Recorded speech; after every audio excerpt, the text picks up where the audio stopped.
the movies in the years they came out. Mm-hmm. Gentlemen, supposedly we are live on both Twitch and YouTube at this moment. Let's go.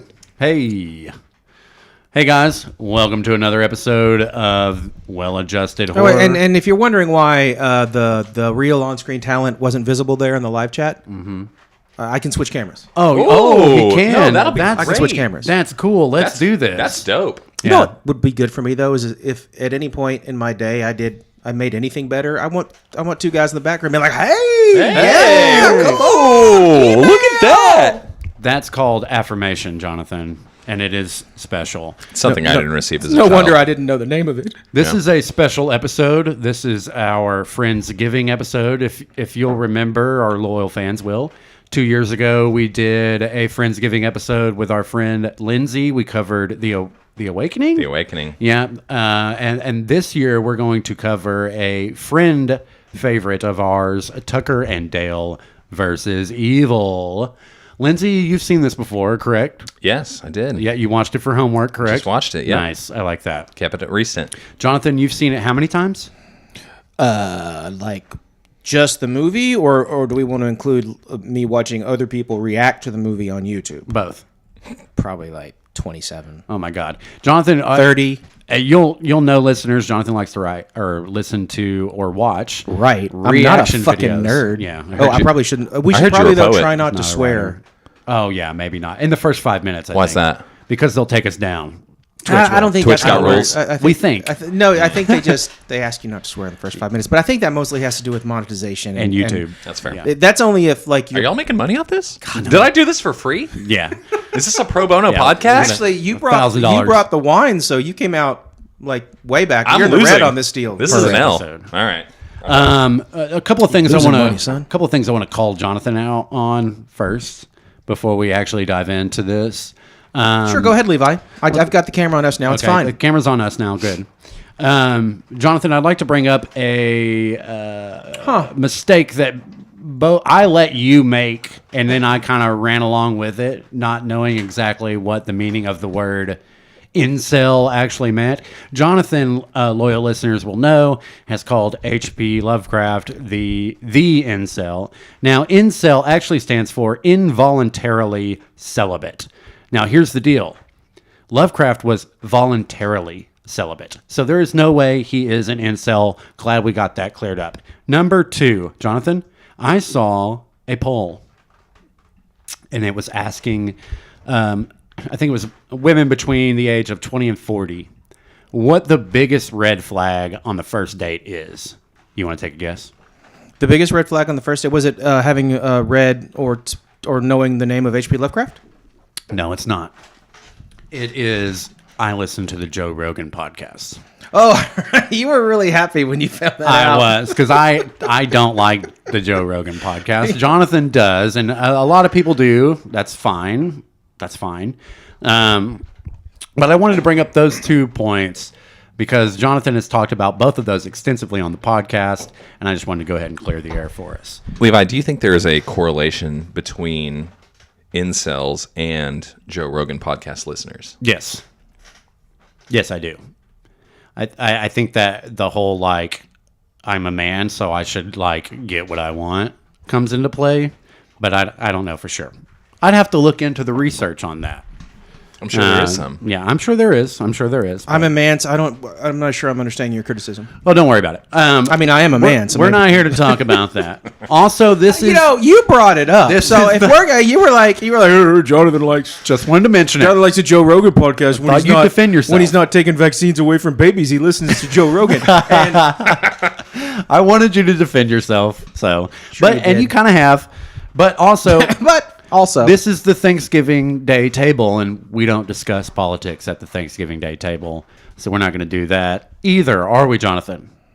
Are we, Uncle Jonathan? We should at least wait for the extended relatives to get here. Right. Well, you are kind of the extended relative. This is a father-son duo here, I guess It's you true. could say. I'm definitely a stepchild you didn't ask for. Yeah, I don't my fit in with the stepbrother. rest of them. Lindsey's my stepbrother.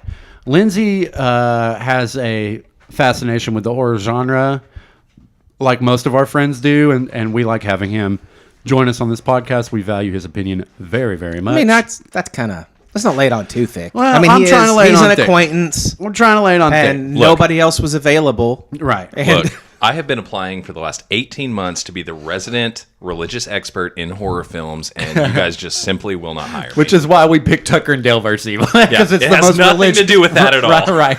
although I do think you and Curtis Moneymaker might have to fight for that position. I would like. I think he likes horror. Yeah. Does he? Yeah, he's got a horror movie club. Yeah. Okay. Okay. What? He's invited several times, but I flaked every time. We'll have to connect on that then. We will. So Tucker and Dale versus Evil. Let's jump in for a hot second. This was released way back in 2010. That was 13 years ago, Jonathan. God, what were you like, 50? I hadn't even graduated high school. Love the old man jokes. I was still in college though. It's written and directed by Eli Craig. He's the guy who did Zombieland, and I think it's a show maybe called Little Evil on Netflix. Actually, that looks like a movie. I did not know he did Zombieland. I never put those two things together, but I like both of those movies. Yeah, so yeah. I'm not terribly surprised. It's starring Alanis Morissette's famous ex-lover, Alan Tudyk. I don't know how to say that. Tudyk. Alan Tudyk. Keep giving it a try. Figure it out. Sound it out. And Tyler Labine. This movie's a romp. Someone actually mentioned it on our Halloween special we did last month as one of their favorite horror films. That was our comedy guy, Derek. I believe he's the one who said that it was one of his favorites. And so we chose to actually talk about that on this episode, on our Friendsgiving episode. So, Jonathan, you've seen this much more than I have. What kind of a plot? What's the plot here? Give us a brief synopsis, won't you? So what we have here is a classic. Boy meets girl. Girl assumes boy is some sort of crazy redneck killer. Surprise, surprise. Boy turns out to be a decent human being. It's actually a college girl and her friends who are pretty terrible. Right. College kids start killing themselves because college kids do that. They don't know much. They don't know much about anything, and they arrive and they start killing themselves. And while these two innocent, upstanding American citizens are trying to do a little improvement on a fixer upper that they're currently using for their vacation home do a little fishing. Yeah. Maybe get out there in the woods and spend a little time with Jesus. They look a little suspicious, though. I will say that. It's the overalls and the camo hat is a red flag for me, but that's because I grew up in a small town, Arkansas. And I know what usually that means. But see, and it plays on that, though. Here's the thing for me. I hadn't seen this film until the last week. We'll just go ahead and admit that front end. I'm into this one. Love it. It's coming fresh off the mind. The first 30 minutes, I couldn't tell which of y'all's cousin's house we were going to watch this film. Fuck you, Lindsey. I thought we were interested in a horror comedy. As a matter of fact, it was my first cousin's house. I was like, we're either at Jonathan or Levi's second cousin, first removed. They might be at they're Thanksgiving. proud of that they might double not. wide. They are proud of that double one. Where are you from, Lindsey? Let's get this out of the way. Salem Springs. Oh, he thinks he's all fancy because he's from Northwest Arkansas. Metropolis. Look, we were at one point in the Guinness Book of World Records for most churches per capita. There it is. And we're in Northwest Arkansas. And that is not an easy competition just to win in Arkansas. No, it's not. Much less, the South overall. Conway, you ever been to Conway? Yeah, I lived in Conway. Yeah, it's like church liquor store, church liquor store, church liquor store. Actually, not in Conway. That's wrong. I'm wrong. I'm thinking of another town. Conway was dry for a long time. Conway is still dry, as far as I know, which is an insane concept. There's dry counties in this state, but they do exist here in the South. All I'm saying is I've got some country in my blood. I understand it. I can roll with it. I like four-wheelers and the outdoors as much as anybody. But you're an Eagles fan. I just didn't know we were going into y'all's diary when we watched this film. Wow, but you're an Eagles fan. Why are you an Eagles fan? Fly, Eagles, fly, baby. Go Defend Birds. yourself. Okay, never mind. I don't want to hear it. Eh. So, Jonathan, so we got two guys, two good old boys, essentially, and they're remodeling this old cabin in the woods as they're like, basically, let's go out and get drunk place to hang out. Excuse me. It is their vacation home. Right. They make it abundantly clear. I don't know why you weren't listening. Well, we have a friend who has a vacation home, and guess what we do when we go out there? We drink beer, and we light bonfires, and have you ever tell ghost stories and play Scrabble and open carry? You've never found any dead college students on your property? Does open carry? No, but the property is big. I do not. I've not touched every acre of that property. It would take me a long time, I think. But That was a strangely qualified answer. That's he wasn't neither here like. nor there. Notice what he didn't say was there are no dead college students on It that sounded property. like he was prepared. No, he was like, I mean, to the best of my knowledge, I personally have never witnessed. Look, in my experience at that vacation home, I haven't explored all of the valleys and ditches and water ravines that are he there, said, so I haven't checked. Oh wow, yeah, I don't know. There is a pond. I could be denying it. I do not at this time recall that, Congressman. There is a pond. Let's see. Of course, there's a pond. Who's in the pond, Levi? The film was shelved for over 3 years before it was released. I did not know that about this until I did Explain some the research. verbiage "shelled" to me. Shelved. Shelved. Okay. Yeah, it was put on the back burner. Yes, for set to the side. I'm 3 with whole you. years. Hey, can I take a guess as to what shelved means in this context? Does it mean we had a perfectly good movie we were just about to release, but then some studios changed hands when it comes to who was helming them at the executive level, and then we had to convince an entirely new group of assholes with no creative qualifications whatsoever to let us go and release the good thing we already made? Yeah, I mean, you're right on point there. That's exactly what probably happened. I'm going to assume that it did. But we know about how producers get in on us. We know how they ruin our films. Listen to our last Voyage of the Demeter episode. Or every exorcism movie that's been made since Right. part 3. Apparently, a big part of this script was improvisation. And this was around the time that they were kind of doing that in comedy movies. Like, Superbad was a lot of improvisation. Some people call that mumblecore. I don't know what that means. I guess like when you just start talking naturally talk as a group, people are. We don't notice it. You're mumbling. But when they say that the script has a lot of improvisation, like what does that mean? Does that mean that they had to do that for most scenes or what? Alan Tudyk came up with the idea to pour beer on his face to treat Tucker's bee stings, like that. Like little moments that weren't there that actually end up being some of the better moments in the film. But isn't probably not there. I don't know anything about acting, but isn't that like just what actors do? I mean, you get lines, but no. It's not going to include every single small movement you're supposed to make, right? It depends on the director and the writer, if the writer's on set or not. Too. Okay. It really does. See, this is surprising to me that you say it was improv because the movie, while I was watching it, was giving me the impression that it was much like I'm going to lose his name right now, the Hot Fuzz guy, the Simon Pegg. Yeah. I wanted to say Oliver Peck, and I knew that wasn't That's right. close. Simon Pegg, yeah. This British was name. very much in the theme of what would be a Southern interpretation of a Simon Pegg movie. Yeah. It very much seemed planned to me and not improv. So It does have to that. know that actually does make it a little richer in its comedic sense. And it does, I've never thought about that. It does kind of have shades of Shaun of the Dead to it. Yes. For sure. It came out around the same time, I think. So, yeah. Also, another ad-lib was Tyler Labine ad-libbed the line, "They hate my face." So, there's another improv ad-libbed. Let's see. So, of course, these college students show up and chaos ensues. Literally, that's the plot.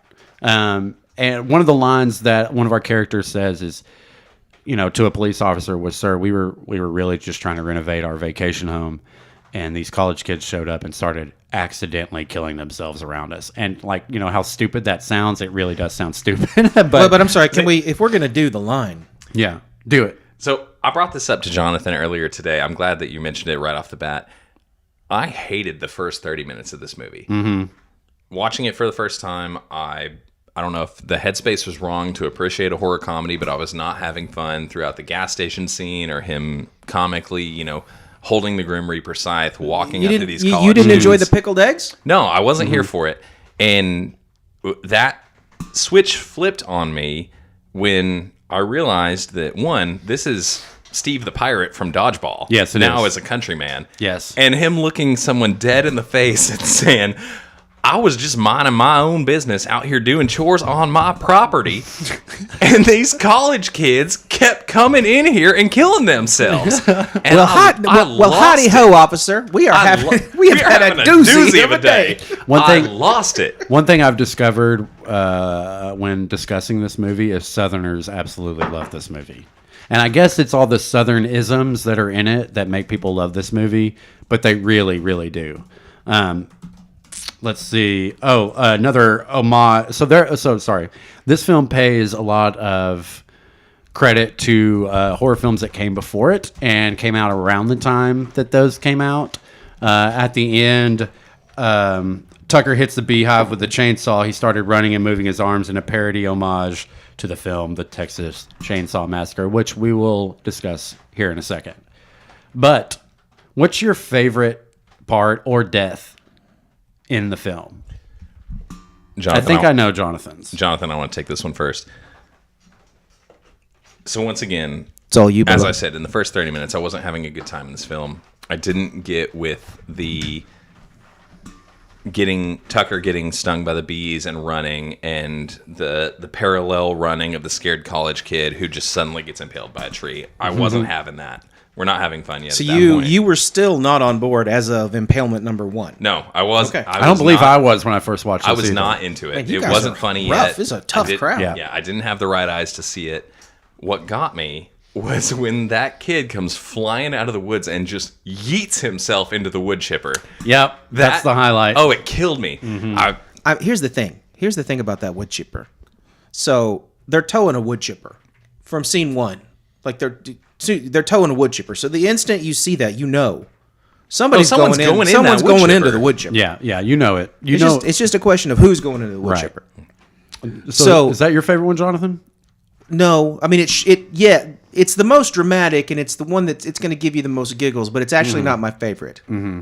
The one that made me laugh even harder is it's after the sheriff comes. God.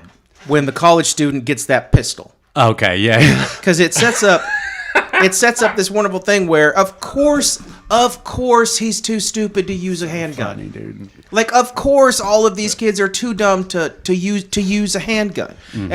And then you get Dale, who of course has to be super helpful and be like, oh, because the kid's fumbling with it, he's turning around, and it's Dale who has to say, well, hey, you got to turn the safety off there on the side, which the kid is able to do right before he shoots himself in the face. Yeah, it's brilliant. It's in the face. It's beautiful. not even like.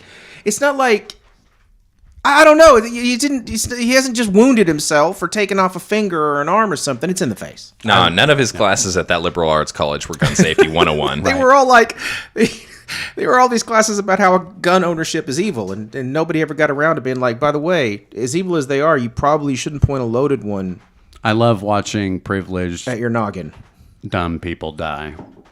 I will say that. This is a little off topic. I'm just saying that was a little dark, Levi. This is slightly off, a little dark. off topic. We're going to bridge here, but you got to appreciate how, one, they both named the real douchebag of the scenario in the college kids. He's both Chad and in the tightest polo you've ever seen. Yeah. Oh, and do they have the pop collars in this? I Yeah, think. he's got that remember pop collar Remember for that most of the fucking movie. trend, y'all? When I was in college, that is how you spotted a douchebag. It was 100% like LDE, little dick energy. Like, it's so fucking prevalent around UCA campus around 2006, 7, and 8 that it's so funny when you see it in this movie because it is such a time. It's such a product of that time. It's kind of funny to see because I had totally almost forgotten about that. Which actually lends itself to good filmmaking because they are playing on a trope or a stereotype, but it's also 100% prevalent. This is a stereotype that intuitively is correct. Yeah. Oh, yeah. I love that. I love when they play into the stereotypes, and they don't try to flip the stereotypes. It's there for a reason, and it's there because they're spoofing like a whole corner of the horror genre, which is not like my favorite like sub genre of horror, but we'll talk about that. Jonathan, who's your favorite character in this? Is it Tucker or is it Dale, or is it one of the douchebag college kids? I got to go with Dale. Yeah, I think I'm gonna go Dale. What about you, Lindsey? I'm Team Dale. What about you, Lindsey? It's tough. Mm-hmm. I intuitively like the actor that is Steve the Pirate, so him being in the film is nice. Dale had a little too much doofus in it for me. He doesn't curse either. I think he curses once. He doesn't. No, he's a good old Southern boy. He's but wholesome. he His doesn't. whole character's wholesome. He doesn't commit the Tropic Thunder scene. The character does not go full. Oh yeah, It's true. He He's does not. in Tropic Thunder Wisdom. Full R word, yeah. He goes about halfway, It's one of the great. and girls like that. Yeah, it's one of the great repeated lines of the film. So funny. No, It is one of the great Jesus repeated lines of the film that they intentionally make him intelligent but quirky. Yeah. They play on the southernism of like, oh, these boys ain't studied smart like the rest of them. But you give them the credit of character to say he's never forgotten anything he's ever seen before. So the man's experience trumps traditional wisdom in the sense of a scenario where one's more valuable than the other, and he comes out on top. Yeah. It's good character You don't writing. need no fancy book learning to make your way through God's world. That's right. Jonathan, another question for you. I know you've been waiting patiently. It's been 13 years. Are we ever going to get the sequel? No, they're not going to make the sequel. You know why they're not going to make the sequel? Is because if they did, it probably wouldn't suck. Well, I think it would be. They've waited long enough. It would be great. Like all of us are. I think if they got they'd make money because all of us are in our 30s now. if they got 40s. if they got the two leads back, Right. That's what I mean. and then who wrote this thing? The guy who directed it. The same. Okay, Yeah. you bring the two leads back, you get the writer director back. They're going to make some sunshine Yeah. It's sorry. and probably even some money. And I know that's important. I'm not Eli Craig. I'm not a communist. Y'all, I love apple pie in America and dollar bills. I got a question for the two of you. So we played on a trope in 2010 where college kids were the evil. Yeah. Yes. If we were to remake this film, who do you think would be the evil antagonist group? So I will mention this. A lot of the actors who played the college kids were Power Rangers actors, and some of them were in Final Destination 3, and I noticed that. But I think you would have to pull from like these CW shows, or Jenna Ortega could be one. She's one of she's one of my but favorite are you upcoming asking actresses. specifically about actors and actresses, or are you asking like who the fictional No. what the trope they go up against should Yes, be? I'm not saying the cast list. I'm saying what trope of people Well, Gen group Z. would just Gen Zers as So a in whole? this one it's college students, right? Are we So it's talking like- high school? Are we talking active political Active college protagonists? students. Are we talking protester? Like who Active- is Dale and Evil encompassing or encountering in this space? Active on Gen the- Z college students would be, I think, because they're going to jump to some conclusions as well. They're just going to be completely different than what the frat people did 13 years ago, conclusion-wise. I just don't think anybody from Gen Z has the energy to make a jump into a wood chipper or even like the college student attacks in this movie are laughable, but they have a degree of organization.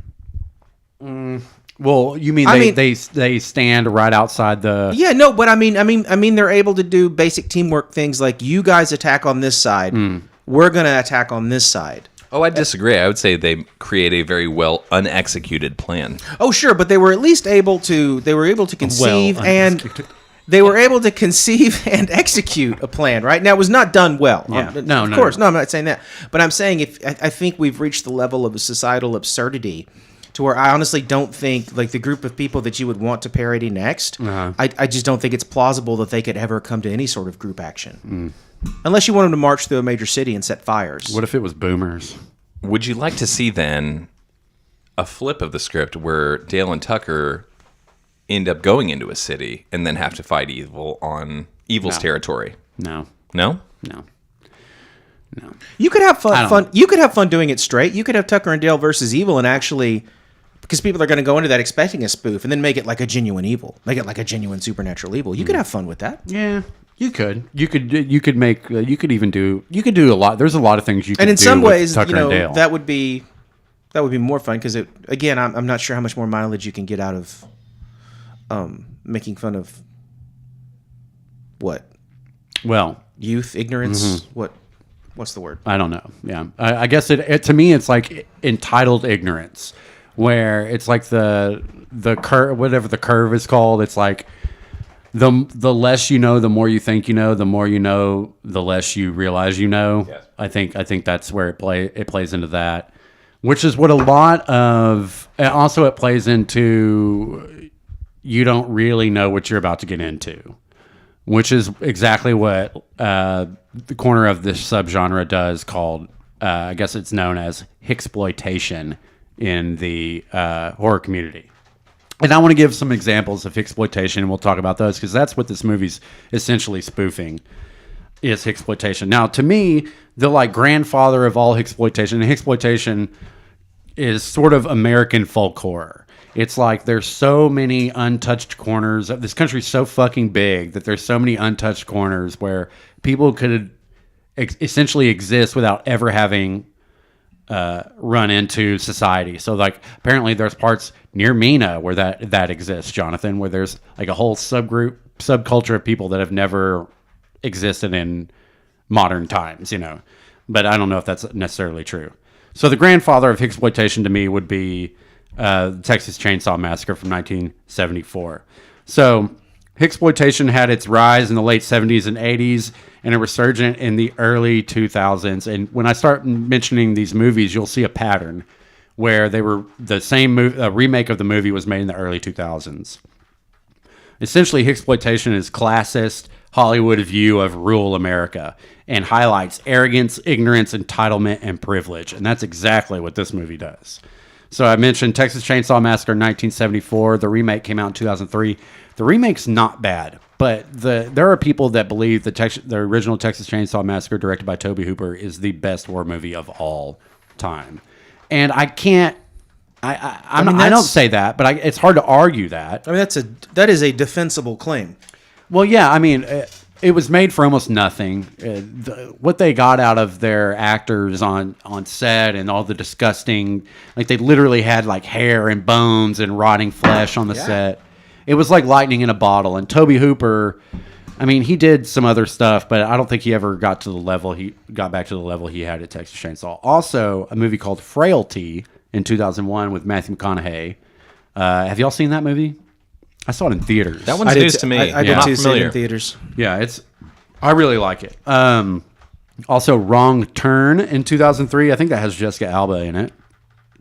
And House of a Thousand Corpses in 2003, directed by Rob Zombie. What do y'all think about Rob Zombie? What are your thoughts on his films, on him in general, I guess? I mean, the man does it all, really. He is sort of a modern horror renaissance man in the sense that if he wants to act and direct, he acts and directs. If he wants to make music, he creates a song that becomes the preeminent soundtrack vocals to The Matrix. So it is in The Matrix, yeah. It's not just in The Matrix. It's the song you think of in the first scene where Neo's actually Neo in the club in the original movie. So yeah, you got a point there. Whether or not you can critique him for his style or the way that he does things, you do have to give some acclaim to the fact that he is successful. He is. I will say that he's still on tour, which is insane to me.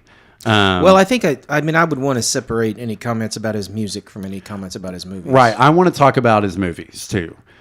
I really liked House of a Thousand Corpses and The Devil's Rejects. We're live again. We are live. Okay. So one of the things, like what you were just saying, Jonathan. So what was I saying? I was saying that. Rob Zombie's turned up to 11 and it never lets go. Yeah. So I'm trying to think where I was. That's fine for the some audio people. recording to pick up. I'm with you guys. The House of a Thousand Corpses was really good. Halloween remake, despite the number of people who have tried to do that, you could make an argument that it was refreshing to bring the series back into fruition after it had died for some period of time, but it wasn't what people wanted. I remember being initially excited at the time. Yes. Because at that point, he hadn't really done any of his bad horror movies yet. Well, the art was good, too. The lead up to the film was fantastic. The advertising for it was spectacular.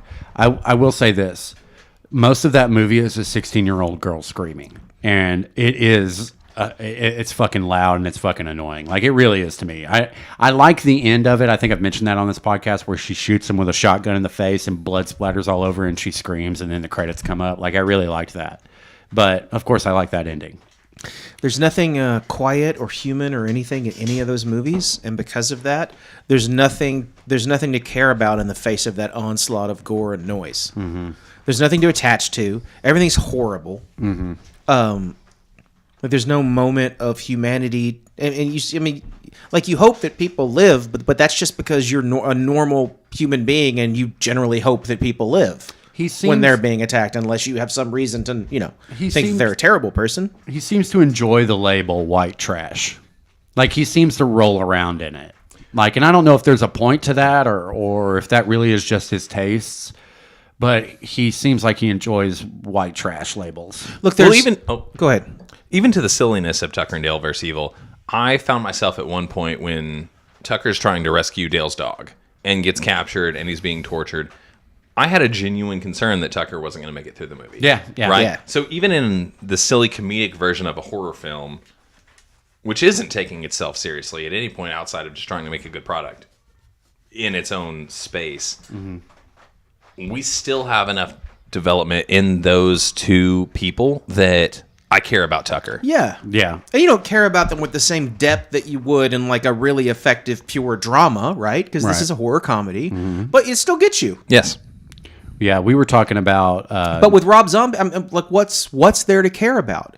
It's everything is so consistently ugly. Now, you were talking about like he revels in that whole white trash label, and I think that there's some truth to that. But it's also just as I sit here with long hair and a jean jacket, drinking Busch Light. the thing about horror movies. Horror movies are paradoxical because at their best, what they do is reaffirm everything they're not about. Yeah. Like horror movies, because of the nature of it, right? They're about terror and all these terrible things that happen to people. But when they work, horror movies use ugliness and trade in ugliness to reveal something about beauty, to reaffirm our commitment to it and the fact that it's worth suffering for it. Horror movies do the same thing with all forms of ugliness and all forms of suffering. Like in the end, it's redeemed because it recovers something that we want to recover, and it reaffirms something that we want to reaffirm. That goes into like a lot of psychology on why people enjoy horror movies. But when you have somebody like Rob Zombie where there's nothing to recover, there's nothing to affirm. The point is the ugliness. The point is to roll around it and then say, look how ugly this is. Yeah. And what pisses me off about that mode of horror is that because it's obsessed with the style over the actual substance of a horror movie, it convinces a lot of people that that's what horror is. That horror is the drooling monster. Yeah. And not everything that your protagonists do to overcome the drooling monster. Or what the drooling monster represents. Yeah, I mean, you know, what's behind the drooling monster? Like, it's not... The drooling monster isn't the point. And in Rob Zombie's movies, the ugliness is the point. I'm not saying that he like falls back on drooling monsters, but it's just this like unrelenting meat grinder. And I understand there are people who are like, well, this is where the world is, brah. It's like, number one, you don't believe that. Because if you did, you wouldn't get out of bed in the morning. The only kind of people who can even say that are the kind of like people like us who are quite frankly pretty spoiled compared to how, you know, some people in the world live when it comes to like actual horror being visited upon you. Right. And the whole thing just seems, it's like artificial sweetener to me. Well, I think you've nailed the biggest critique of the genre, Jonathan, in that statement of anytime someone says they don't like horror, they beg the question of why would you just like to be scared? Why would you want to embrace that stuff into your home to see those things? But the reason we love the genre is because you see past how the medium is being told to the point that you're given. Yeah. Right? Horror is effective as a genre because it shocks your own internal nervous system in the way that you think to teach you something that you didn't know before. Sure. Or Right, that you it need does. to be aware of. That's a good way to put it. That's why it's good. Thank you. That really is, and that's why we love it. One of the main reasons I love it is I like the existential crisis that some horror movies give me. I'm not there for the jump scares or the gross outs. I'm not. I'm there for the existential crisis. I know that's fucking weird. But I really am. Like, there's something about that to me that makes me go, fuck, Levi this says, is good. listen, I'm not here to be entertained. I'm here to have like my Real fear. I'm here to have like whatever's in here, whatever you want to call it, soul, like whatever spiritual singularity is the center of me. I want that thing messed up. No, it's great. If you can put yourself in panic and you take panic versus the human condition and you let them go toe to toe with each other in a battle, what comes out is your priority, your values, what you do in that space says more about you than any sort of mundanity that we exist in. Right. In regular space. I think it. I don't know. I think it has a lot to do with.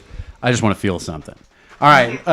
Let's move on past Rob Zombie. We're going to go to cold inside. Dead Inside. We're going to go to a 1980 another horror comedy called Motel Hell. Have you ever seen this, Jonathan? Ever heard of it? I'm offended that you would ask. It's got Linda Blair on the cover. It sure does. It's kind of mixes a lot of classics like Psycho and Texas Chainsaw and makes it a horror comedy almost. I really like that about it. The Hills Have Eyes in 1977, also remade in 2006. Wait, are you including this as part of your? This your is part of exploitation. Man, come, Tell me it's not. Come on. It's Come out on. at City Slickers go out to the middle of nowhere and they run into a nuclear fallout family. Like that's exploitation. No, but these aren't Hicks, Levi. But they live in the middle of nowhere. They're mutants. These are no. I'm sorry. But you will not compare my ancestors with those goddamn with those desert mutants. Your ancestors. Those cannibalistic desert mutants. I understand that look, hill people. We have had and we have problems. Yeah. We are hill people, and this is not. I'm not saying that there aren't legitimate concerns here, but you will not compare us to desert mutant cannibals. I am. You will not compare us to. You will not talk about my people as though we would not understand what had happened if Miss D. Wallace came with her very nice RV into our midst. That's true. I'm sorry about D. Wallace. Thank I really you. am. That the 1977 version has not aged well. They sort of. What are you talking about? It's one of the best movies ever made. They sort of stick with the rapey thing a little too hard for me. The 2006 one does it a lot better, I think. It doesn't really roll around in the rapey as much as the Hills Have Eyes. Now I got to go back on all the things I said about Rob Zombie because I'm sorry. Your cannibalistic desert mutant clan is not going to have the sexual sensibilities of saying the filmmakers, 2000s. Saying the filmmaker well, no, because if sensationalized the rape in that movie, I think that's my opinion. And isn't it Wes Craven? Yeah, fuck Wes. I want to get to a point here. I love Scream. I really do. I think Freddy Krueger is an amazing character. He's not for me, though. But fuck Wes Craven. Are you talking about specifically because of his habit of indulging in sexual violence? Yes. Have you seen... my next movie I was going to mention was The Last House on the Left. I was hoping you wouldn't bring that up. Yeah, I'm going to bring it up. I hate that movie too. fucking sucks. I'm not going to... It sensationalizes rape. The soundtrack fucking sucks. How did he make it as big as he did with that being his first film? Have you ever seen this? Lindsey? Sorry. Well, the short answer to that, before Lindsey jumps in, the short answer to how did he make that is our attitudes about the acceptability of sexual violence on screen have changed dramatically. Thank you, yeah. And I want to thread a needle here. The 2009 version is done better. I want to thread a needle Is that here. with Jennifer Lawrence? Did she remake that? I think she's is that in the one that. that she's I think in? she is, Okay. yeah. It came out in 2009, the remake. I am all for change in the sense that we all know that, our ancestors weren't perfect.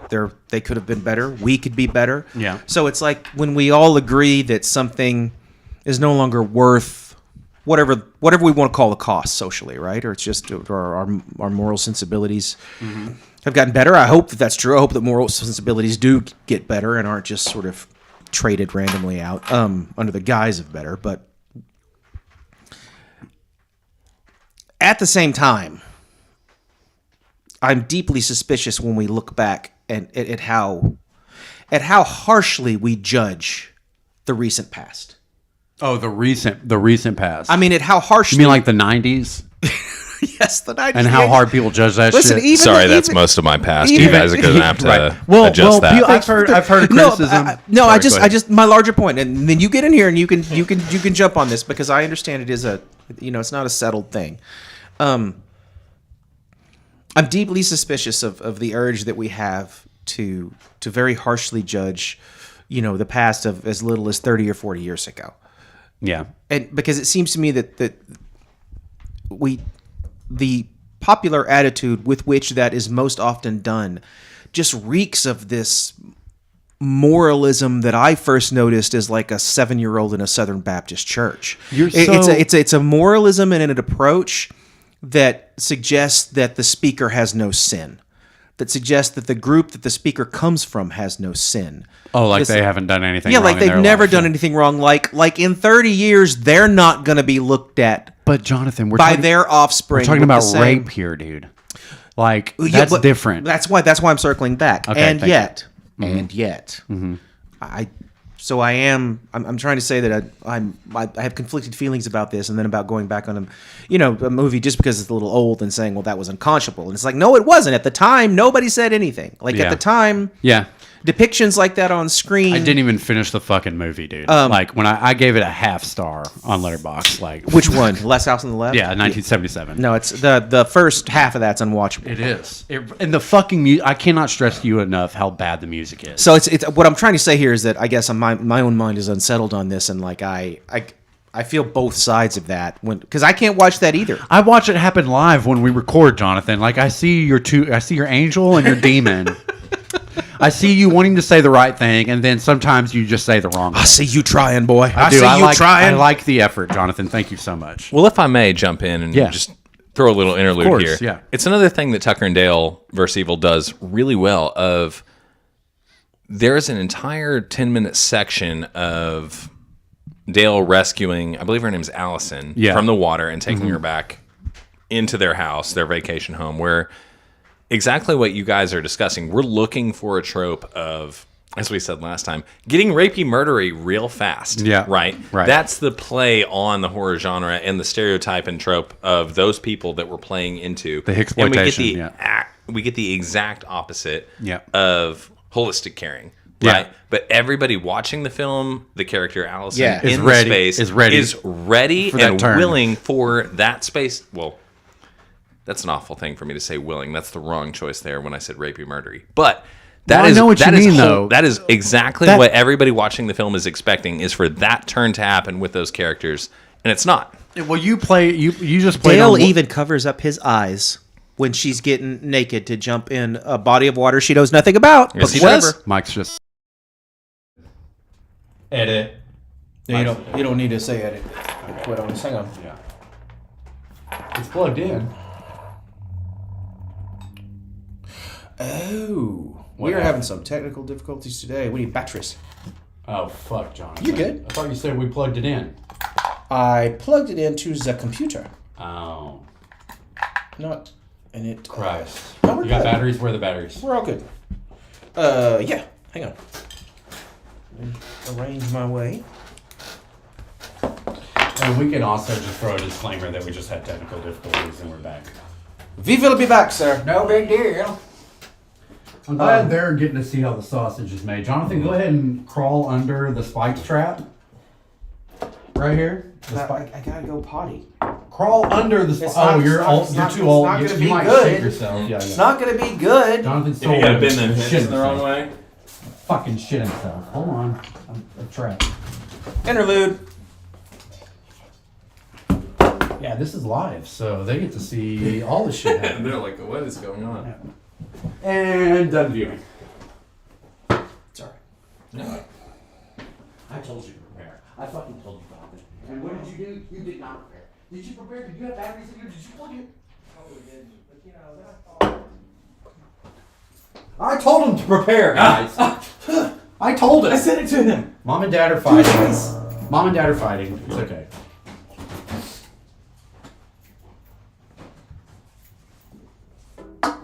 Empty? Oh. Thank you, thank you, thank you. We will be mentioning this later, but I'm going to go ahead and go over my letterbox for those watching. Well, they can't hear us, can they? They can. I think they can. Ah.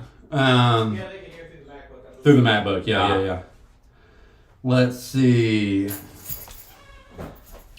So for those that are watching, we're going to still give you some entertainment. There's some movies I'm going to mention off this list in this episode later, so you'll get the full-fledged action. Let's go ahead and look at my diary on Letterboxd. Wonder what you guys watch for Halloween. Here's what I watch for Halloween every fucking year. I watch Young Frankenstein and I watch Night of the Living Dead. If I can stay up late enough, I watch Return of the Living Dead afterwards. And that is exactly what I did this year. Also caught Suitable Flesh on Amazon, which is the new H.P. Lovecraft adaptation starring Heather Graham. It's very solid. It's got a lot more sex than you're used to seeing these days on screen, so Jonathan will fucking love it. I also saw an Argentinian film called When Evil Lurks. That movie is spectacular, but it hits hard. Be careful. 4 out of 5 stars on that one. Probably my favorite horror movie of the year so far. Then I watched Halloween 5, The Revenge of Michael Myers. What a trash-ass film. Halloween 4 is so much fucking better.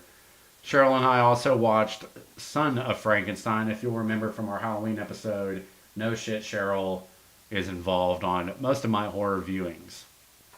So, we started November off. Cheryl and I started with A Haunting in Venice, the Hercule Poirot film, directed and starring and written by Kenneth Branagh. The guy loves himself. After that, on the 3rd of November, I watched Night of the Hunter, which came out in 1955. Some people wouldn't say that's a horror movie. It fucking is. The guy's Robert Meacham is a terrifying character, and it's got some of the best shots I've ever seen in any film. Next, we're going to get real heavy. I got into some Ingmar Bergman, and I will be mentioning him later in this episode. I watched The Seventh Seal, starring Max von Sydow, where a knight from the Crusades plays chess with death. Good luck with that. I could get into some art history with this, but I won't bore you to death with that. Next, I watched another Ingmar Bergman film called The Virgin Spring. The Virgin Spring actually, and I'll mention this later in the episode, inspired The Hills Have Eyes. So, I will be mentioning that, or not The Hills Have Eyes, sorry, Last House on the Left. Well, I was just about to mention that before we had our technical difficulties. I will be re-mentioning it when we hit record. Next, I watched a Japanese horror movie from 1964 called Onibaba, which means Demon Woman. We're back. That movie is spectacular. Next, I watched Kwai-Dan, which is like a 3.5-hour Japanese horror epic, all done on set. Very well done. So that is my letterbox for the end of October and up to this point in November. I also watched The Killer, directed by David Fincher, last night on Netflix. That's not a horror movie, so I have not put it on our letterbox. Edit.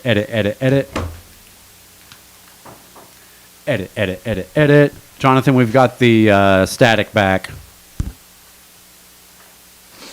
So yeah, you're seeing how the sausage is made. Some people don't get to see this, so feel lucky. Hold on, I'm caught on something. Of course I am. So many wires. So many tables. So many wires. So many tables. This episode is brought to you by Busch Light. Busch Light, go ahead and sponsor us. If you like Busch Light, hit us up on Instagram. It's kind of our favorite beer at the moment because we're getting old. Don't forget to check us out on Instagram, guys. Don't forget to check us out on Blue Sky, where Shudder follows us. Don't forget to follow us on X. Don't forget to follow us on Threads. This is going to be on YouTube, so you can follow us on YouTube as well. Lindsey Brown, this is something I asked people during our Halloween special. Edit. We're doing this just for the live folks. What's your favorite horror movie? You know my favorite horror movie. It's The Awakening. It's the film we covered 2 Thanksgivings ago. That is correct. On November 11th. That's such a good fucking exactly movie. 10 years after it came out on 11/11. Wow, that's so good. Is it November 11th today? It is. Oh my God, this is perfect. Wow, It is. you guys are witnessing well-adjusted history. It is. We recorded our last Friendsgiving episode with Lindsey Brown on November 11th, which was the 10-year anniversary of The Awakening. If you haven't seen The Awakening, it is a fucking amazing British horror film. Like, and when I say British horror, it is so British horror, which means I absolutely adored it. Lindsey, why do you love that movie so much? In case these people haven't seen the episode, No, we're going to go Or make listen. them watch the podcast. right? Go back and Yeah. actually listen to our. It's in the back catalog. It's in the back. Check out our back. I catalog. will give you This guy I will knows. give you this hint though. At the end of the film, Levi asks, at the end of the podcast, Levi does ask me what my second favorite horror film is. Yeah, go ahead and answer and it still hasn't changed. In the podcast, I say it. I'll say it now. It's Yeah. Deliver Us from Evil. Ooh, yeah. That's not a bad one. It's very good. Not a bad one. Have you seen The Last Exorcism? It's a found footage film. Not the Pope's Exorcist. No, which we not watched we will recently. we will be Not talking about the last- Pope's Exorcist the before last we end. Exorcism. Yeah. I do not. No, I do not. Jonathan crawl under the spikes. Jonathan is crawling his troll ass under the spikes right now. Hell yeah! Rogan's producer never has to do this. Fuck Joe Rogan. Jonathan, we have static in our ears again, like we did when we first started. Let's go ahead and clear that up. There it is, and we're perfect. Edit. No worries, it's steady. No, we'll give you all a hot take. Levi's going to hate me. The remake of The Thing is actually pretty good. Fuck him. It is. It is. Get Fuck out. him. It's not that bad. It's not that bad. Mary Elizabeth Winstead nails it. I love Just- Mary Elizabeth just get Winstead, out. dude. She can fucking do whatever the hell she wants in my book. All right, let's return. Sorry, ladies and gentlemen, we had some technical difficulties there, but we are back. I will say this about Last House on the Left. It has one thing I enjoy about it. It is inspired by an Ingmar Bergman film. Ingmar Bergman's one of my favorite directors. He's Scandinavian. He is also one of Robert Eggers' favorite directors, the guy who did The Witch and The Lighthouse and The Northman. He did a film called Bunch of nerds. He did a film called The Virgin Spring in 1960. Yes, Jonathan, you would have to read to watch that movie because it is in subtitles. But it is amazing. I'm going to tell y'all a little something about movies that have ideas, okay, y'all? You know what you call a movie that has ideas? You call it a book. Hey! Oh, God. We've discussed this extensively on the podcast. I'm sure you're tired of hearing it as much as I am. Now, The Virgin Spring is about there's no other better way to put it than a spoiled, sheltered girl is traveling across the countryside to deliver candles to the church for Mother Mary. On her way, she runs into 3 gentlemen. One of them is a little boy. Those 2 gentlemen, the older 2 gentlemen, rape her and murder her. And then they seek shelter in her father's house and try to give him the gift of her clothing to thank him for letting them in the house. And then vengeance ensues. It's a really good film. It's so much better than Last House on the Left. If you can stomach subtitles, I would check out The Virgin Spring. How would you say that it compares to the original I Spit on Your Grave? You could say it's a rape revenge film. You could say that. So, but it sounds like it's like the start of that genre.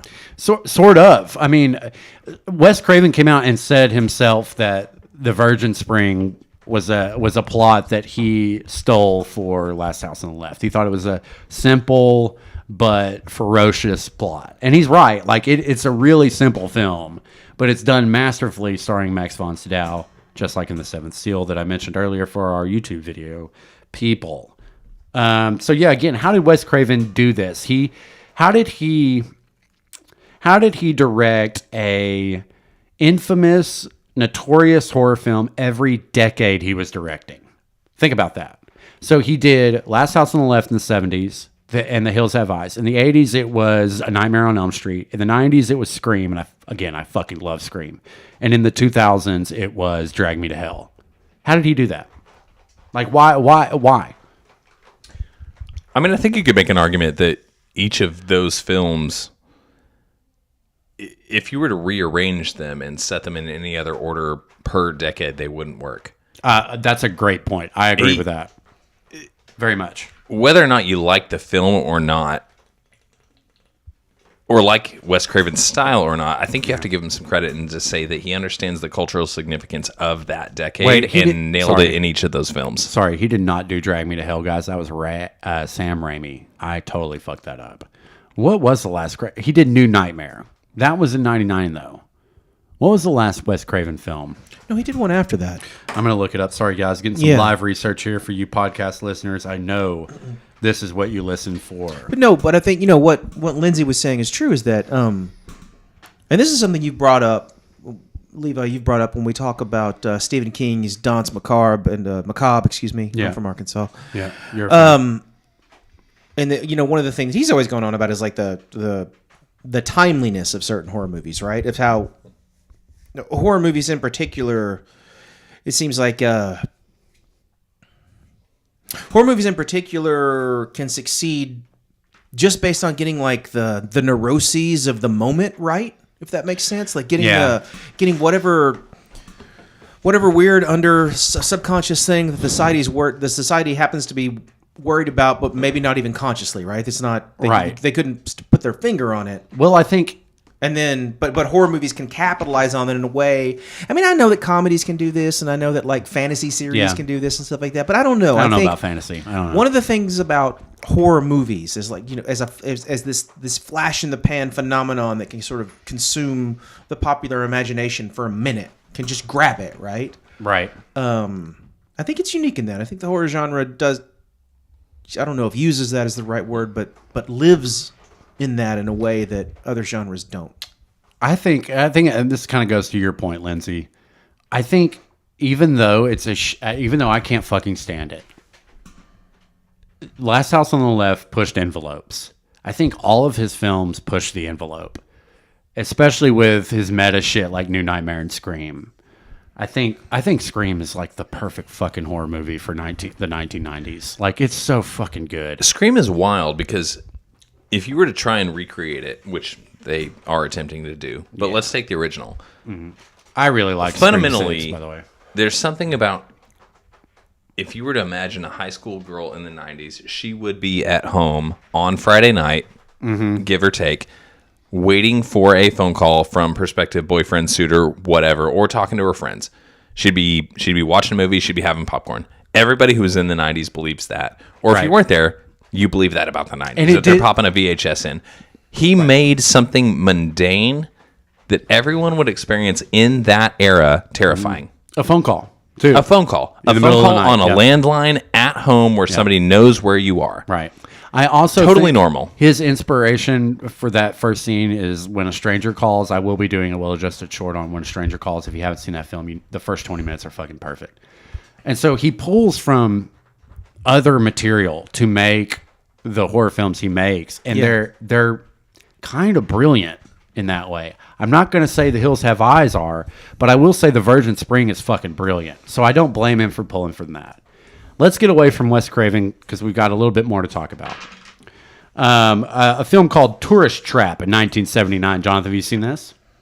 From 79? Yeah, 1979, Tourist Trap. It's a strange little film that combines House of Wax, the original one, Halloween, and Carrie. No. It's really good. It's on a couple of streaming services. In my defense, right now. I was 1 year old when that came out. The poster is fantastic. I will say that about it as well. The poster is amazing. And it's very intriguing, and you get like what you're going to watch just from the poster. Also, Just Before Dawn, 1981, was inspired by The Virgin Spring as well. Evil Amongst Beauty and Nature. Have you seen Just Before Dawn? I don't think I have. I watched it this year. It's not that great. I've seen From Dusk Till Dawn. Does that count? No, but I don't think that's exploitation. Selma Hayek in her prime. Thank you. That's a vampire film, but a good film. We like that movie. Also, Joyride, 2001, starring the late, great Paul Walker. Do y'all remember the character Rusty Nail and Candy Cane? Y'all remember this movie? I do. Saw it in theaters. I really liked it back then. I have not seen it since. But that was 2001. I was 14. But this is all...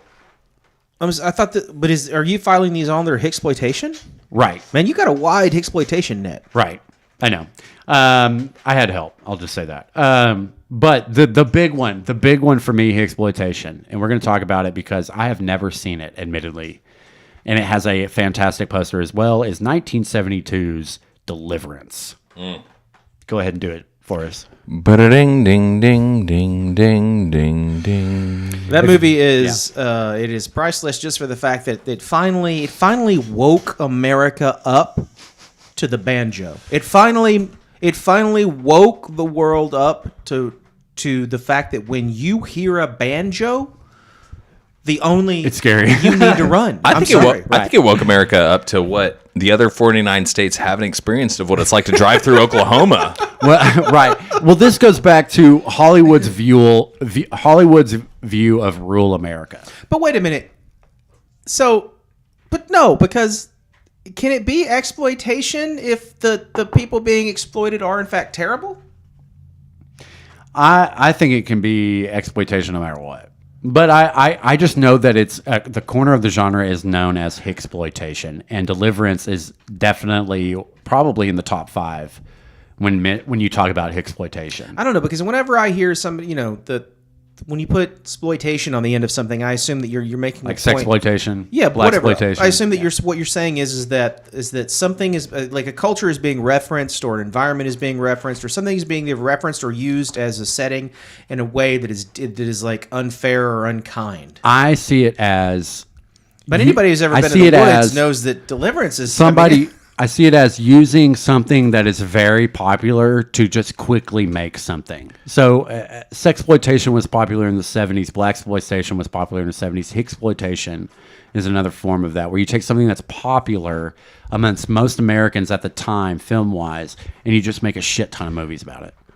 I think Hicksploitation is just one of the last fair groups that you can make fun of openly. Right. That you White can trash, baby. Yeah, you can do the Crackers. the most recent Winnie the Pooh, Blood and Honey, right? You can be a Honkies. bunch of. Am I right? You can be a bunch of like fucking honkies. Am I right? non-verbal hillbillies dressed as Non-verbal childhood hillbillies. characters out in the woods, or you can be. excuse me, we call those Illiterate. autistic people. No, now. we call them no. fucking we have ignorant. We have kinder words. You can take Illiterate. Jeepers Creepers, right? Like you're out in the middle of the woods in a cornfield, and suddenly something gets you. yeah, you need to be careful. With Hicks, hillbillies, Southerners, Yeah. the podunk, simple people, Yeah, if you will, God dang it, BFE, baby. are still a you know? fair group that you can make fun of. But, So, but you just you need to be careful when you find yourself in the woods and you hear a banjo. Of course you do. That's just basic. I'm scared if I hear a banjo Listen, in the woods. We grew up in I can hear a Arkansas. banjo in town and I pucker. We all grew up in Arkansas. I don't know about y'all, but every time we went into the woods with a group of people,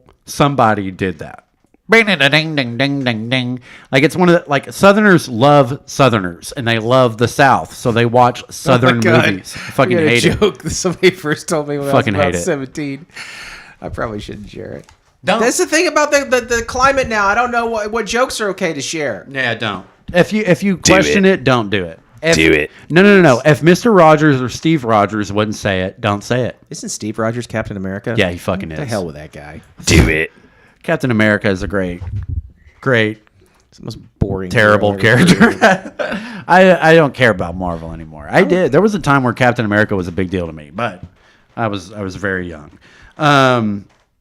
Also, for me, this kind of and Jonathan might hate this. I'm going to bring this up. Honestly, though, Jonathan, why don't you tell us? Go ahead, lay it on us. No, tell us your thoughts on Deliverance because I admittedly have never seen it. I want to know what your thoughts are on it. So I saw it when I was a kid. Just why wouldn't you? What Southern parent does not show their kid the It's just danger that of going nobody out in the would look- woods? Mine. I am. That's like a New England folktale. You don't want to go in the woods because the witch is there. Well, down here, it's you don't want to go in the woods because there's rapey banjo people. Well, sure, but listen, it is, and I know this as a parent, and having tried to explain this to my own kids in some fantastical way, or to the younger people who that I sound so old in the coffee shop. I mean, I'm like 45, so a lot of the people hang around in the coffee shop we all You're attend only there. 45. Yeah, I know. I thought you were sound way like older 60, than that. I know. Sorry. But what I wanted to say is just that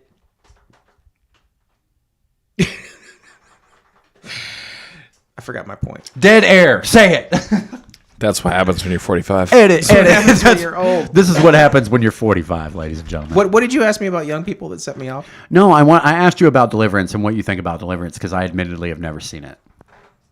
That's what I want. You started going off on another tangent, I think. Yeah, I had a whole. I think you're already. I had a whole thing queued up, and then I lost it. So here's what I was trying to say. I was trying to say that I saw it when I was very young. Obviously, not where I was younger, and not at the age I am now, where I can't remember the fucking point I was trying to make to begin with. Precious boy. But it's impossible for modern audiences. It's impossible for Gen Zers. It's impossible for anybody after Gen X to understand or imagine just the total lack of parental supervision that Gen X kids enjoyed. And we were the last.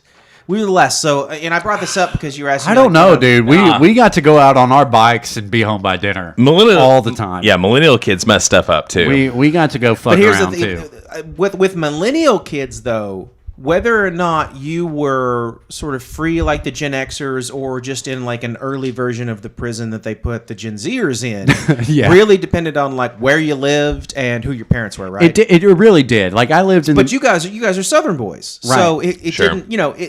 It didn't hit. That whole never let your kids go outside thing didn't hit here as quickly as it did in other places. I was lucky enough to have a twin, so I constantly had a best friend with me, no matter what. Like, and so we didn't live in a neighborhood. I didn't know what a fucking neighborhood really was, And so, Tyler and I would go ride our bikes down the gravel road or go play in the creek down the bottom of the hill. But I just brought that up because All the so time. I saw Deliverance when I was really young. I was probably like 10 or 11. Yeah. But Damn. a couple of years later, I was wandering around in the woods with a firearm alone. I was completely it was a Christmas present. What do you mean? You were hunting? No. Well, I mean, kind of. Jonathan was hunting? I would shoot at things. Shooting at stuff. You were trying to kill animals? I would shoot at things if I was bored, which was most of the time because there was no internet. Oh, God. But you would shoot at squirrels. This might be a defining moment in our relationship. You would shoot at squirrels. You would shoot at ponds, trees, whatever. So you're saying you're pro gun? No, I'm saying that. Sorry, Jonathan. I'm just saying that the way that we grew up, you were just, it was like there was an entire generation of parents, like the Gen Xers' parents, just decided it was like, finally, the sum of human achievement. We have created an environment that is more or less completely safe for our children. It's like there's nothing else you can do to the environment to make it safer, right? If they're hungry, there's a microwave. If they need help, there's a phone to call 911. If they're bored, there's a fucking Xbox. If they're bored, well, here's a rifle and your friends in the woods. We are so Southern. Like, okay, so I graduated with like 52 people. I went to a very small school. We did have the seventh highest ACT scores in the state in public schools, though. So I was kind of proud of that. But I don't like going back. I have to go back because my mom still lives there. But there was the thing there. You were either into guns, hunting, and sports, or you weren't. Those were the cliques.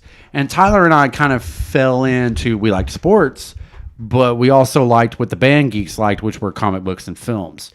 So it was difficult. Like, there were only two little things there, but I get what you're saying. Like, you almost have no other choice growing up in Arkansas. You're going to be handed a gun at some point. Like, you really are. Like, Lindsey, have you been handed a gun at some point by a relative to be like, here you go, son, like, pop one off and make a man out of you? Sorry, I'm going to go probably mostly counter listener here and say that I keep one in my car. I'm sort of a fan. You're not open carry though. I'm not. I've never seen you carry a gun. No. Okay, that's good. I'm not. But I get the whole. I don't bring it around with me, but I get the whole protecting yourself thing. I really do. Like, I get that, but I also, I see the danger in it. We're not here again. This is the Thanksgiving Day table. We're not going to talk fucking politics. Oh no, and I didn't bring that up I don't. Let's talk about religion. take it in the context of Tucker and Dale versus Evil. Yeah, right? Let's bring it back to the original point. I'm just saying there was like, that's actually part of why I brought it up. Just to link point. Like Deliverance and Tucker and Dale versus Evil and assumptions and all this kind of stuff. It's just that when I was young. Not only could I watch any movie that I wanted, that's more of a parental thing, I guess. But no, it's the same kind of thing because like now there's a VCR in the house and that was new.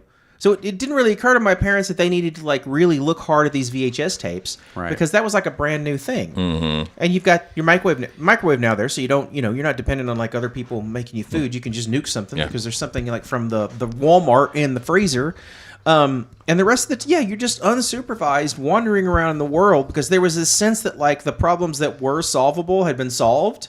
And like, especially in the 90s. If you couldn't keep yourself alive. Especially in the 90s. No, especially in the 90s. But that's, the 90s was a freewheel. We felt so safe in the 90s. You could do whatever you want and you were completely safe. It didn't. I know. No action that you had go into your little mind to incur of like, what am I going to do today ever resulted in you being harmed in any capacity. You were always fine. I think, especially where we grew up, I think the 90s we were ignorantly blessed to have lived through that time period. I really do think that. But doesn't every generation think that about the generation they grew up or the years they grew up in? I'll give you a question. Yeah. So we didn't have the internet. We didn't have cell phones growing up as kids, right? Mm-hmm. You were totally under...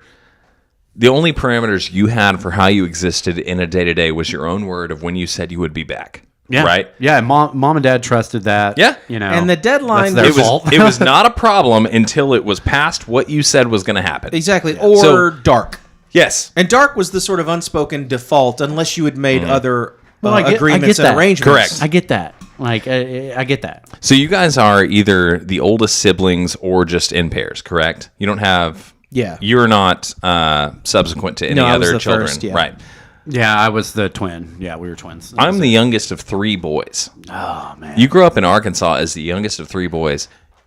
At that point, your parents have already run 5 to 10 years ahead of you. Both of them survived. By the time you get to the third, it's like, that one's going to be fine. That's no shit. He's just outside somewhere. It's okay. Cheryl went through that. Like, she's one of four. She's the youngest of four. So she got all hand-me-downs, Like, so I get that.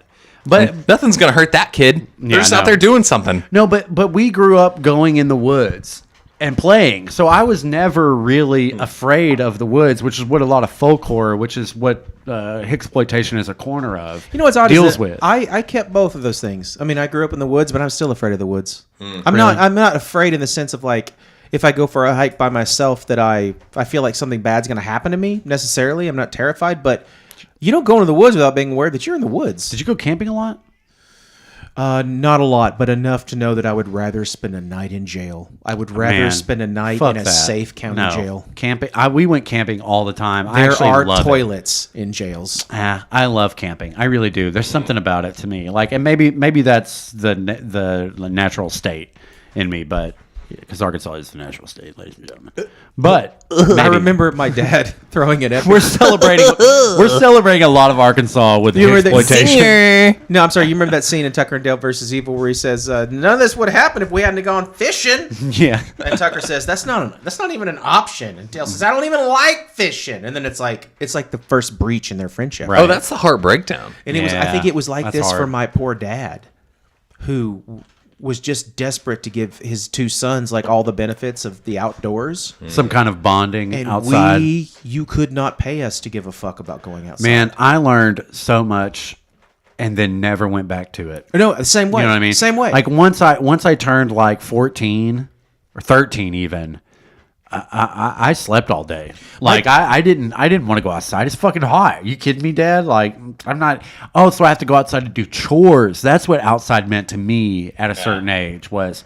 Oh, you go outside to do fucking chores. Oh yeah, to sweat and like mow your impossible pasture. Yeah, no, I'm done with that. We had 4 acres. Like I'm fucking done with that. Like I get that though, but at the same time, yeah, it was just different. I think growing up in the South and going in the woods. Do you ever have dreams about your childhood home? Like you're there All the time. I go there like once a month now. Still. Yeah, I'm pretty sure we're all in the same boat. My parents still live in my childhood home. Not- That's mine- not. Yeah, my mom does. Yeah, It's not any different. Yeah, no, and my dad built the house. Like that's why we still have it. Like it's a big deal, you know. But it's weird, isn't it? This is a little philosophical, maybe, but knowing what we all know about. Knowing what we all know about, let's just call it the country. Yeah. Country people. Rural America. Which we basically are. Rural. I mean, we live in the only like metropolitan area within 1,000. We live Children of the corn, if you will. No. We I live in won't, only but- the second. There's only 2 progressive towns in the state of Arkansas. But no, but knowing what you do about country people, let's just say what the movie would call country people, yeah, isn't the whole killer hillbilly thing pretty ridiculous? no. You don't think it's ridiculous? I've been fucking scared driving down dirt roads All right, and look, seeing I've- a Confederate flag and a Trump Look, I've flag been on uncom- somebody's double wide. Like I've been fucking scared. But I'm not kidding. Is that valid? Yes. If you knocked on their door and you were like, "God, I'm so sorry to bother you. They- I'm so lost and my cell phone isn't working." I'll tell you this because I have relatives. Aren't you likely to wind up with a piece of pecan pie and somebody else's phone? They want some stranger to come on their property so they can justifiably shoot them. But you think that's really like a general sort of attitude around I think here? it was in Jessieville. Around in the... It was in Jessieville. It was, I can't, I fucking hope somebody comes into my house so I can get my 30-30. Fucking wrap his head I'm up. not saying that doesn't exist because I certainly saw it. I mean, Also, my long hair and my liberal tendencies, like they just wouldn't. They, Boy, I got- Levi, it's not their fault. You look like somebody that's going to knock up their daughter and run off. I got pretty earrings and Back to tattoos. the city with I don't- your You're talking about your drugs? long hair. I have pretty earrings and tattoos. Lindsey over here has a chain around his neck and a fucking earring. Yeah. Like, he's I've got a not- tattooed he's arm. I not don't look making it out. southern at all. Son, that He's not mouth you making it got's out. the pretty thing. Here's the thing that I think the movie nailed, though, in regards to the question. 2 wholesome Southern boys at one point look at a group of people from the outside and say, "I got your friend," and holistically in their language, in the way that they exist in the world, they are trying to help someone. They're saying, And- I got have her. You're Like, good. She's she's safe. good. Yeah. She is safe. You don't have any need to worry. But the verbiage is, "I got your friend," and to somebody from outside, that space. City slickers you take come all- up in here, boy. No, you don't even have to make it city slickers versus Southerners. Just preconceived notions for how people exist in the world. You hear words that mean something different to you than what they intended. right? Yeah, yeah. And that's the whole setup to the film of, hey, I just saved your friend, but the words that I used made you hear she's my captive. It's pretty good. Yeah. I mean, I agree. You're absolutely right on that. That's awesome. That's the serious part of what this comedic film is. So if we're talking about, I've actually lost it. I got distracted in my rant there. If we're talking about cityisms and southernisms and urban versus rural, which is kind of what I see exploitation being. Yeah, urban versus rural or exploitation. What comes to fruition in that miscommunication is homegirl ends up getting taken care of and finding a friend that she never knew she had, right? Or she never would have thought of having. Or wouldn't have even tried to have. Ran from earlier in the film. Yeah. But you take a sociological principle of people that are most like you are the most safe. And something that maybe a dark horror comedy maybe not even intended to nail was sometimes people that aren't like you are the most safe. And you've got a different way of communicating, but you find that along the way once you're in their space, in their home, being taken care of by them. Okay, that's a great... I got an example of, I think, what you're talking about. Hit it. So I was in the theater department at UCA, sorry, ladies and gentlemen. And of course, all my friends were super liberal. And whenever we met someone that wasn't from America, dude... We did, like, people for some reason go out of their way to make them try to feel welcome. I think part of it is narcissism, though, because it's like, oh, I want him to learn so much about our culture. But at the same time, or him or her. But at the same time, I get what you're saying. Like, it's an outsider. We've never met someone like this. Let's show them a good time. Let's make sure they feel safe. I think it's deeper than that, though, because in the U.S. Is that Southern hospitality? It's even deeper than that. It's an old religious thing. How you treat the stranger, right? No, absolutely. Right. I mean, that's an old biblical value. Yeah, absolutely. Sure. It is, and that's not just like a Christian thing either. I mean, that's human kindness too, which goes a long way. I think that's pretty much shared by all the Judeo. I mean, that's even like a value in Islam. How you treat a guest in your home. Yeah. Well, yeah. We'll reflect in the afterlife and shit. Yeah, I get that. One thing I didn't mention early on because I want to mention now that we've been talking about exploitation. Jonathan, you're going to like this. True Detective, season 1. You're going to call that exploitation? Kind of. Because they are nasty, filthy hillbillies. But I'm sorry, but again, no.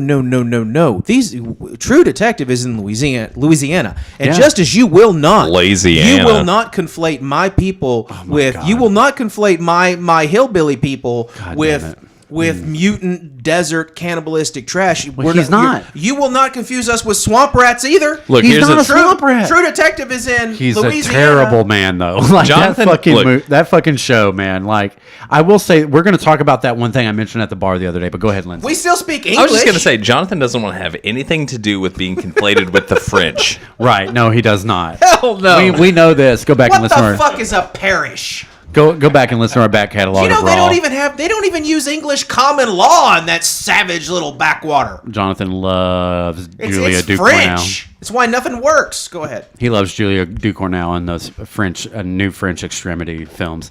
I will say this. This is something I mentioned to you earlier. I tend to listen to lectures when I'm at work because I have the ability to listen to podcasts and shit. And I listened to a lecture on Thomas Ligotti. Jonathan actually introduced me to this writer. So I have one of his books. I'm going to stop Levi right here. So I just want to briefly review the many wondrous things that I've introduced Levi to. We'll go ahead and start with Thomas Ligotti. Fuck. Which is super embarrassing for Levi because there's like a direct Lovecraft lineage kind of thing. But remember that he didn't know about, and he doesn't like to talk about it because it's embarrassing. So we can let that go. I cut off horror writers that were still alive. Like if you were still alive, I was going to come to you later. And at that point, I was still into the dead writers like Robert E. Howard and H.P. Lovecraft and Algernon Blackwood and Clark Ashton Smith. And it's true. But Thomas Ligotti was the next step, besides maybe Stephen King and Clive Barker. But you want to bring up the possible theft of Ligotti's ideas. Here's what the doctor that was lecturing said.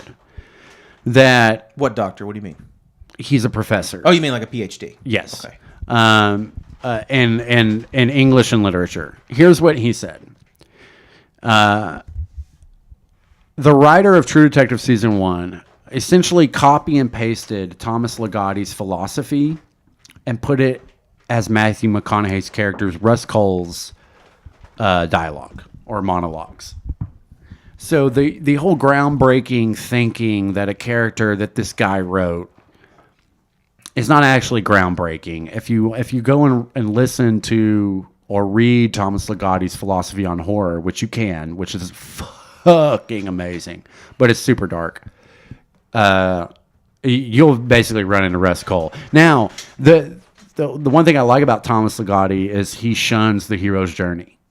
Like, he fucking thinks like Lord of the Rings is for simpletons. And I actually like that. As much as I liked Lord of the Rings as a young person. And so here's where it's basically for optimistic people. Which I'm not. I don't believe he actually thinks that. You brought that up to no, hurt he me does. on purpose. It's in the. Yes, I believe he in wrote. the lecture. I believe he wrote that. And Oh, I but believe he thinks that, but I do not believe he actually believes that. Why? If he actually believed that, there's no reason to ever write anything. No. Writing is a lonely. No. The hero's journey. You don't have to write. If you're going to write, you don't have to write the hero's journey. Well, sure you do, because if you don't, No, you don't. You're writing nothing. You're writing nihilism. No, you don't, Jonathan. You can follow a plot with a climax and exposition and character development without it being the hero's There's journey. not a hero. Why? Who cares? There's an antagonist and a protagonist. That doesn't necessarily mean there's a hero. The hero's journey is different than that, right? Like the hero's Not in True journey. Detective. The hero's journey is Luke Skywalker. You know why and people- Frodo Baggins. I'm gonna throw one at you. Okay. Do you know why way more people have enjoyed True Detective than will ever enjoy Thomas Ligotti? Why? Because True Detective involves a hero's journey. I don't think it does. The end.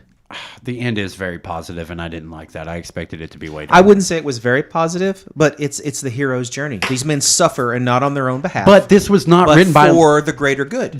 But this was not written by Thomas Ligotti. It was written by that dude who graduated from the University of Arkansas, which is the town we sit in right now. But so Yes. that's why it has the hero's journey. And if the guy actually paid attention to Thomas Ligotti's fucking philosophy, which he was mimicking, then he would understand what Ligotti's stance was. Because nihilism is only useful as a narrative placeholder in order for a greater force to defeat it. And if you're talking about narrative art in which nihilism plays part or all of a character, if it isn't defeated by the hero's journey, then what you're left with is Rob Zombie with nicer music. No, Jonathan doesn't believe in nihilism, and that's okay. I do know. I believe in nihilism. No, you don't. That's fine. I just don't think that. I believe it exists as like a. I believe it exists as like a philosophy, as like a theory of being. Yeah. However, I think that everybody who claims to believe in it is touching themselves in a corner while shining a flashlight on their tiny junk. Oh, I'm sorry you feel that way, Jonathan. That's poor you. You're not a anyway. nihilist Go either. ahead, Lindsey. You're not a nihilist either. I know you're not, because you're an artist, and there's no such thing as an artist and a nihilist. Ingmar Bergman was a famous nihilist, and he was an artist. He wasn't a nihilist. Yes, he was. Nihilists don't make art. If you haven't seen his films, which you haven't, then you can't say what you're saying right now. Lindsey, let's go to you about nihilism.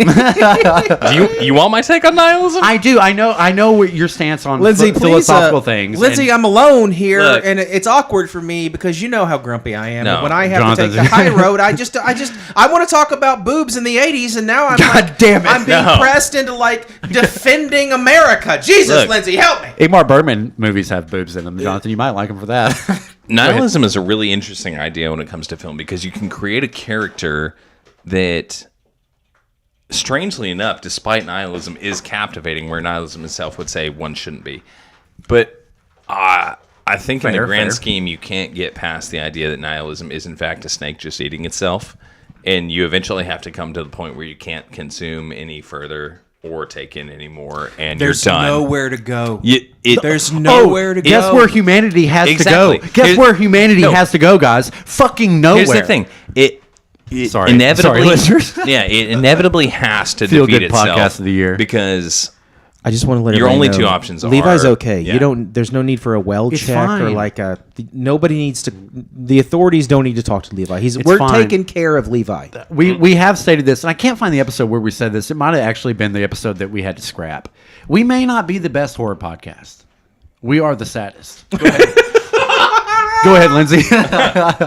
you eventually have to come to a point where you've completely eaten yourself and you're done, or Right. you have to come to some sort of end in which you create, and by that definition, you would have defeated yourself because something else had to matter. So it makes for a really great central theme in horror movies to an extent of a character, but to fully engage with it defeats itself and isn't interesting. I mean, I agree. I agree to disagree as well. But and that's it's your show. Say what you want. It's not my show. It's me and Jonathan's. But whatever. I'm the epidermis. Same thing. Jonathan is the heart. Listen, just because I believe certain things, because I have the mind of probably a 19-year-old, even though I am 36, I will admit that. And I like things that say things that people don't want to hear. This is why I gravitate towards nihilism. But I'm glad we had this discussion. This is actually probably one of the most philosophical episodes we've discussed. Listeners, if you have an opinion on nihilism and you just want to rip me apart, go ahead and feel free to send us a DM. If you agree with Jonathan, tell Jonathan you agree with him. If you don't, tell him you don't. I don't think Ben Shapiro watches our show. We're not. Fuck Jim. This is funny because we're not even doing a movie in which this is a central theme or well, we talk hits. about we talk about exploitation.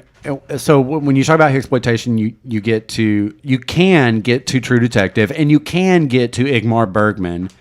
And those two things feel like nihilism to me, or at least there's some flashes of nihilism in True Detective. Ingmar Bergman is 100% nihilism. Nothing matters, and there is no God.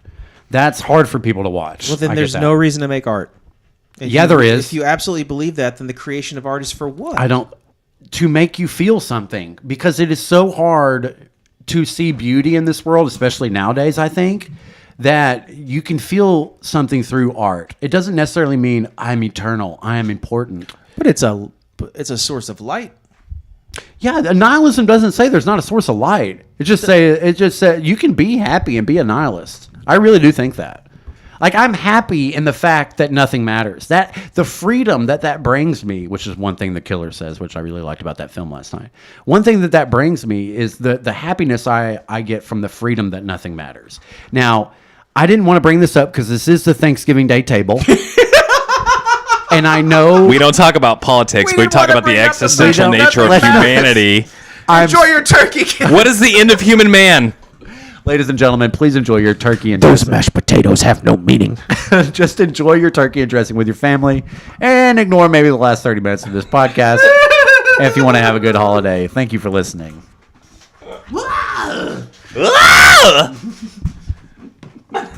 I love that, actually. To the person who was viewing this live, I just want to say...